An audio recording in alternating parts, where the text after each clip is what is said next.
The daughter who did not know how to cook. This is a story that gives us a great lesson. So pay close attention. In a small corner of California back in the 1950s, there lived a young girl of 18 years. She always said with a proud air that she would never get trapped in the kitchen. Her mother, a widow worn out from so much work, answered with patience that still hid her tiredness. "Learn to cook, daughter. One day I may not be here." The girl raised her chin, sure of herself. That is something from the past. They already sell canned food, quick soups. The future is somewhere else, not inside a pot. The radio played in the corner, with modern songs that filled the house with cheerful noise. But behind that music, more and more, was the cough of her mother, a dry and deep cough that grew until one day the woman could not get up from bed. The little brothers looked at the girl with hunger in their eyes.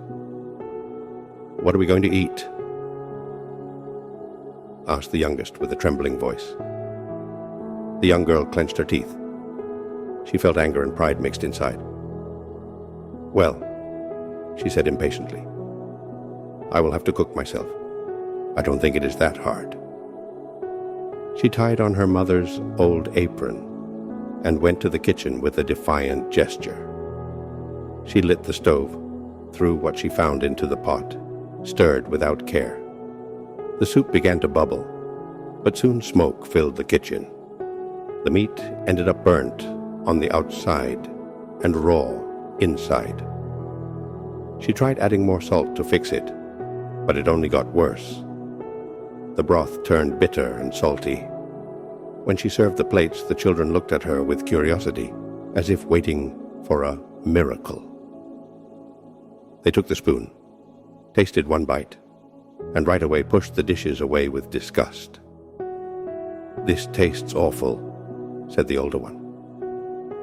"I cannot eat this," added the younger, pushing the plate forward. The girl, angry, tried it herself, and she had to admit it. It was not edible. The soup tasted salty, bitter, and burnt all at once. She lowered her eyes, without strength to argue. The mother, who could barely move, tried to help.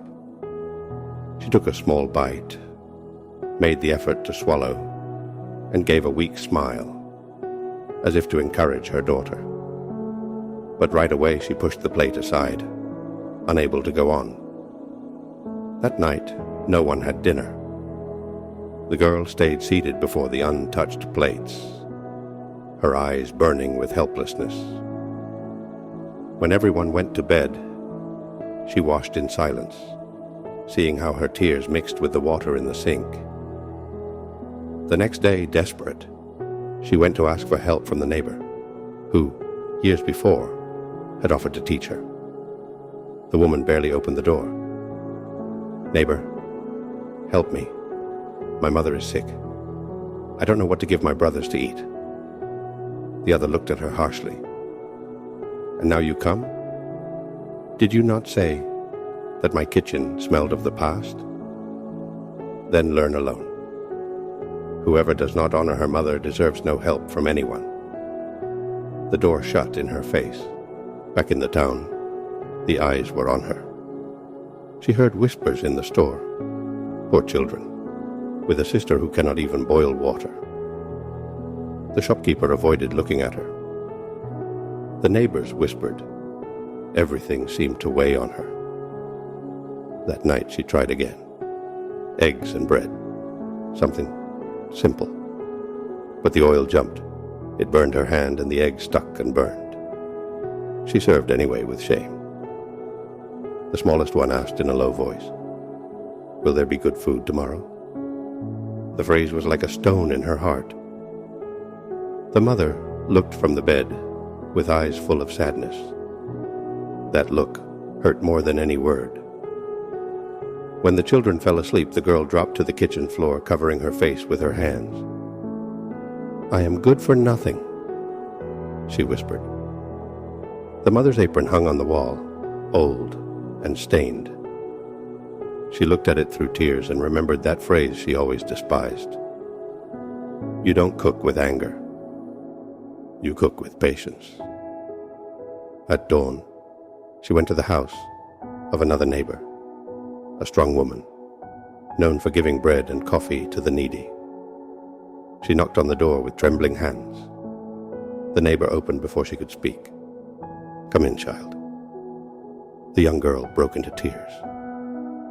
My mother is dying. I don't know what to do. I mocked you, but help me, I beg you. The woman served her hot coffee and answered with tenderness. Your mother helped me when I had nothing. She left food at my window without asking for anything. Now it is my turn to help you. Thus began the learning. The first day she tried to knead bread. She pressed it with anger. The flour flew. The dough stuck to her hands. The neighbor laughed softly. That is not how it is done, child. Try again. She failed again, and again she was corrected. 3 days passed with clumsy attempts. The bread stayed hard, the soup without flavor.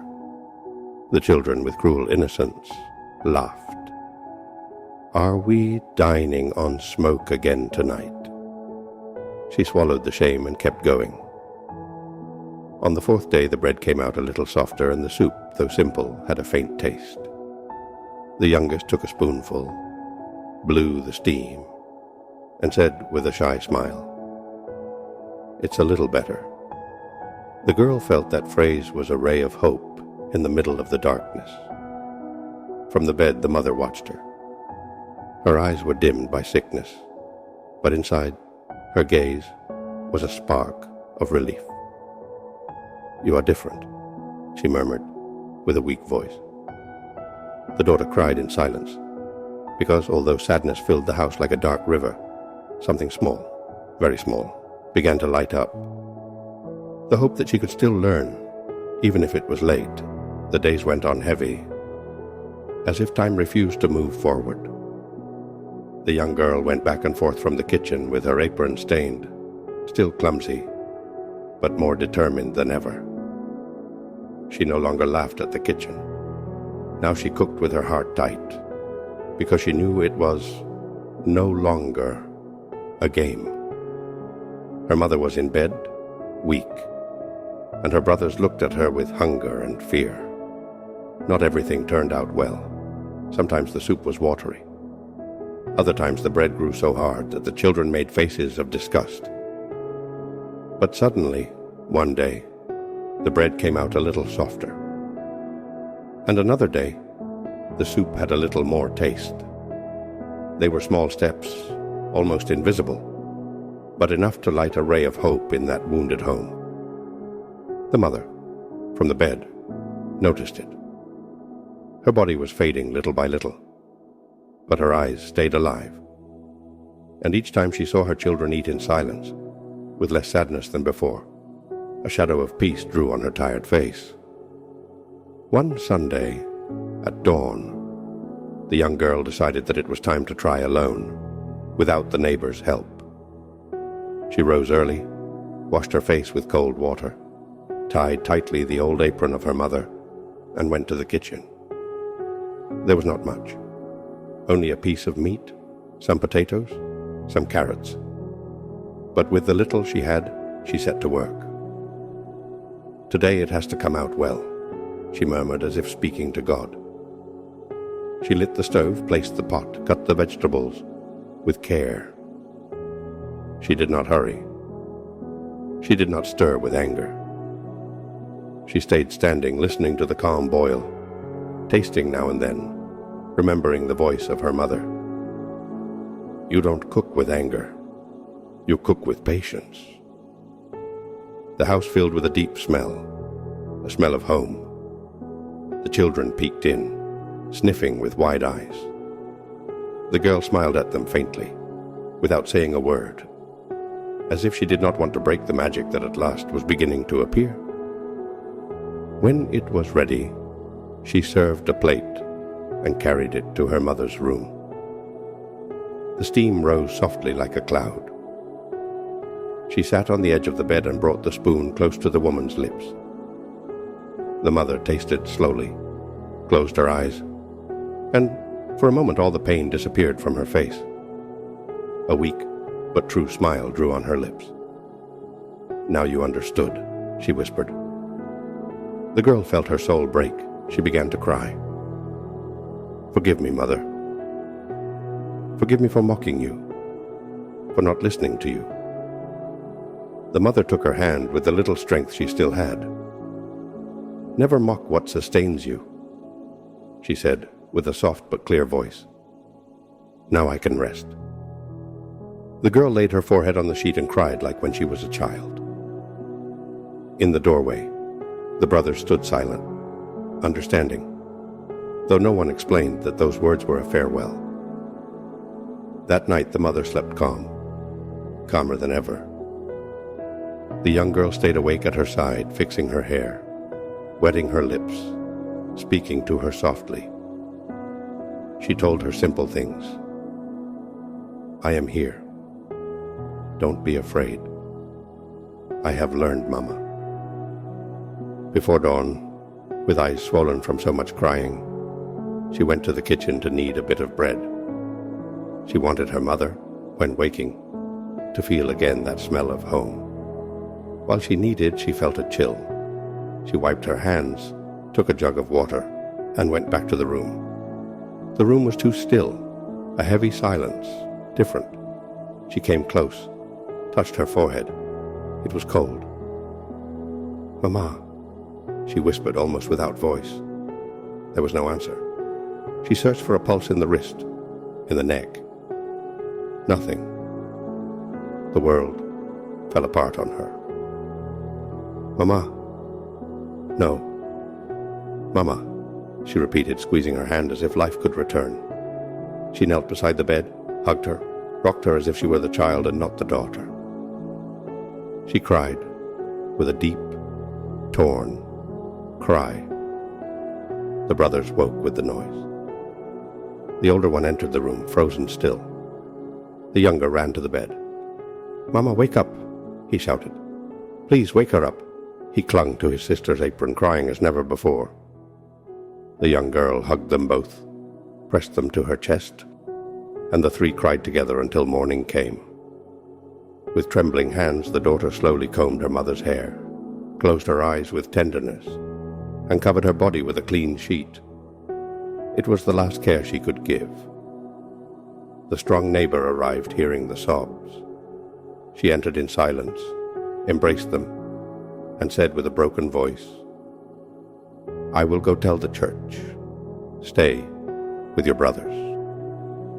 The young girl nodded, still holding the cold hand of her mother. That day the house filled with soft steps. They brought simple flowers, lit 2 candles. The girl, through tears, put bread in the oven. She wanted the farewell to smell of home, as her mother deserved. The wake was in the living room. The mother rested dressed in her most dignified clothes, surrounded by humble flowers. The neighbors arrived little by little, hats in hand and heads bowed. No one raised a voice, only murmurs. "May God receive her. What a good woman, hard-working. Look at the daughter, how she holds the house." On the table there was warm bread, a little soup, a simple stew. The young girl had prepared it with the neighbor's help, though her tears fell into the flour. Some neighbors tasted and lowered their eyes, surprised. Did she make this? The same one who could not even boil water? The cruel neighbor also came. She said nothing. She ate in silence, and before leaving she placed a dozen eggs on the table. She murmured softly, "For the children." Her hands trembled, her eyes shone, but she did not ask forgiveness. She did not need to. The gesture said it all. The children cried so much that they fell asleep on the chairs, heads resting on each other. The girl stayed standing, receiving everyone, making sure no one left without tasting a little food. From time to time she entered the room alone and spoke to her mother in a low voice. "Rest, Mother. I will take care now." At the next dawn they carried the coffin to the cemetery. The sky was clear and cold. The church bells tolled slowly. The whole town followed the cortege, walking in silence along the dirt road. At the graveyard, when the first shovel of earth fell on the wood, the sound was so strong it seemed to break their chests. The youngest sobbed desperately. "I don't want her to go." The older hugged him tight, but he was crying too. The young girl held them both, caressing their hair.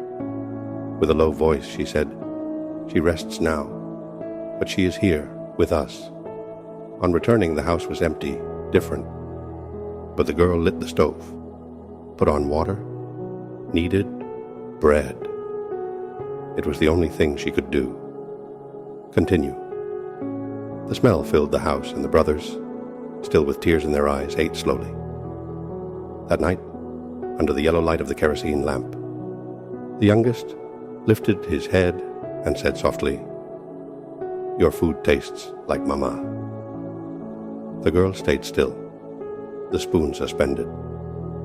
Her eyes filled with tears, but she did not cry from sorrow.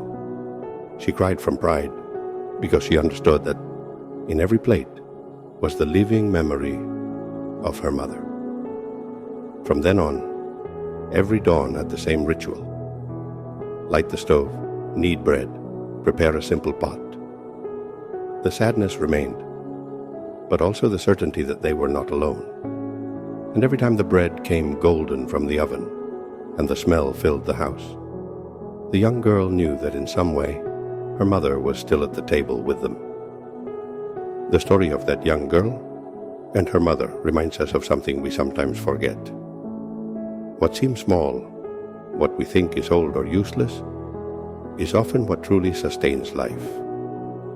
She, at the beginning, laughed at the kitchen, saw it as a chain of the past.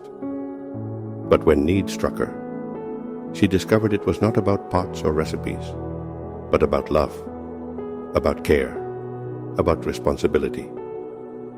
How many times do we, in the rush and in our pride, despise the simple things? A parent's advice, a custom of our grandparents, a teaching that seems outdated. And yet, when the trial comes, those are the roots that save us. The young girl learned too late to share it with her mother, but it was not useless. Because every piece of bread, every plate served to her brothers, was a bridge between death and life, between emptiness and hope. She was not only feeding stomachs, she was feeding memories, keeping alive the presence of her mother at the table. The moral is clear. Let us honor what sustains us before it is gone. Let us not wait for absence to force us to value what we had close. Let us embrace the teaching, even if it seems humble. Let us care for what seems small, for there is where true greatness is kept. Today I invite you to look at your own life. What are you leaving aside for considering it past? What advice do you ignore? What custom do you reject? What voice do you silence? Maybe there lies the key to your future, the strength that one day will sustain you when all else fails. The Word says it clearly. Honor your father and your mother, which is the first commandment with a promise, so that it may go well with you, and you may live long upon the earth. Ephesians 6:2-3. It is never too late to learn. It is never too late to honor.